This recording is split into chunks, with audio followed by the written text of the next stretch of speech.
Densus sendiri seperti apa menanggapinya? Iya, ya sebetulnya kan dari kemarin yang kita ada di mediasi di Kemensos, itu kan sudah dipertemukan dan pembicaraannya mungkin sudah ada kesepakatan damai. Cuma saya selaku kuasa hukum dari Denny Sumargo, saya sepanjang tidak diinstruksikan untuk mencabut laporan, ya saya sebagai kuasa menjalankan kewajiban saya. Karena ini bagian dari tanggung jawab saya dalam menjalankan kuasa, gitu. Sejauh ini sih masih saya tetap terus berjalan, gitu.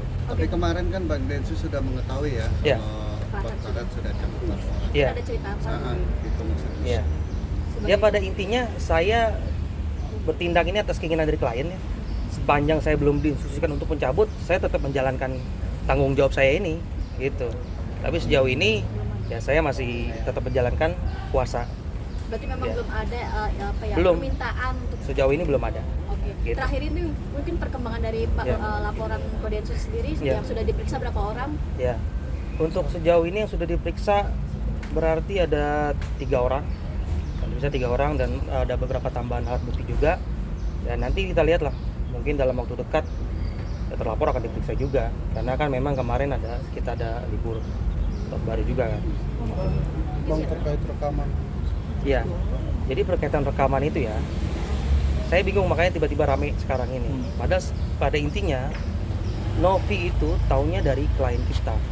Sebelum ini tersebar, yang saya tahu ceritanya dari klien saya bahwa pada saat habis telepon itu ya dikirim langsung ke Novi. Jadi ya kan dia juga klarifikasi bahwa pada hari itu Novi dikirim sama Bang Densu terkait rekaman suara itu. Gitu. Bang, soal kan di awal pembicaraan itu kan ada ini nggak direkamkan ya gitu. Ibaratnya dia nggak setuju kalau itu direkam. Sampai Iya. akhirnya kesebar ada tindakan apa gitu Bang? Ya nanti pasti kita bakal umumkan kalau memang sudah ada upaya hukum yang kita lakukan. Sampai saat ini ya kita masih mengamati perkara ini dulu. Pasti kita akan infokan ke rekan-rekan media kalau ada upaya yang kita lakukan. Jadi saat ini saya masih fokus menjalankan tanggung jawab saya dari Bang Densu. Sepanjang belum ada instruksi untuk mencabut atau penyelesaian secara damai ya saya masih menjalankan perkara ini. Gitu.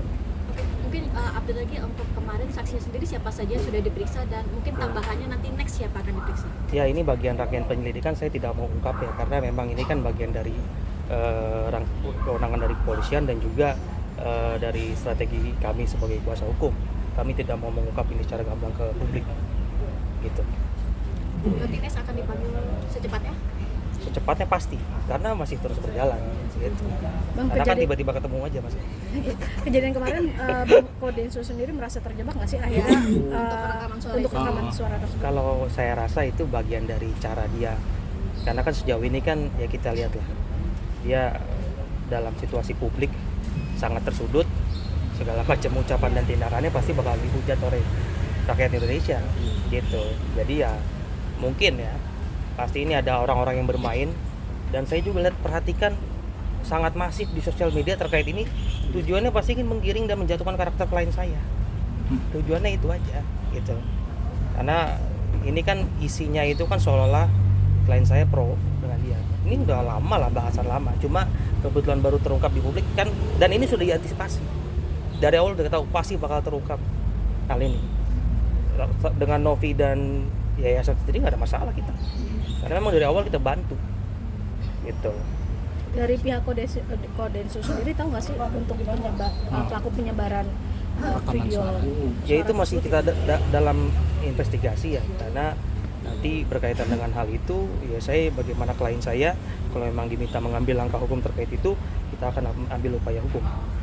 Berarti kemungkinan nanti ada melaporkan yang untuk bagi penyebar itu tersebut? Ya kemungkinan karena secara material udah jelas merugikan klien saya, bukan hanya dia yang dihina ataupun dihujat, anaknya juga, istrinya juga gitu.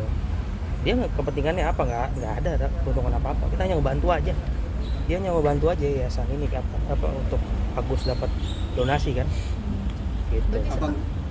Abang sendiri menduga dengan bocornya percakapan di handphone itu seperti apa? Ya pastilah. Ya semua orang bisa nilai kalau ada sesuatu naik ke permukaan, ke publik dan tujuannya itu untuk menyudutkan orang atau tidaknya menggiring opini supaya seolah-olah dia melakukan sesuatu, kita lihat siapa yang paling diuntungkan dalam hal itu aja. dengan tersebarnya siapa yang paling diuntungkan dan siapa yang paling dirugikan. Nah, nggak mungkin dong kita share itu sendiri. Nah, gitu. Mungkin sok mendengar bocornya percakapan yang Konsultasi Bang Densu mencurhatkan apa? Iya, curhat kemarin juga saya ke rumahnya. Ya shock sih, memang udah pasti kita udah antisipasi dari awal bakal terungkap gitu. Kita udah tahu lah cara mainnya kan mereka. Marah? Ya marah sih ya, cuma biasa aja menanggapinya. Yang pasti kecewa ya bang ya. Ya iyalah, karena kan dipikir kemarin kan udah beres, makanya saya ada di sini lagi kan. itu percakapan hanya dengan FA aja atau ada pihak lain? Iya, coba dianalisa itu Menurut siapa. pengakuan Bang Densu ketika ngobrol sama Iya, Abang. jadi kan kalau dalam rekaman itu jelas suara siapa yang muncul dari telepon, suara siapa yang real lagi bicara. Ya kan, bisa dicek aja itu.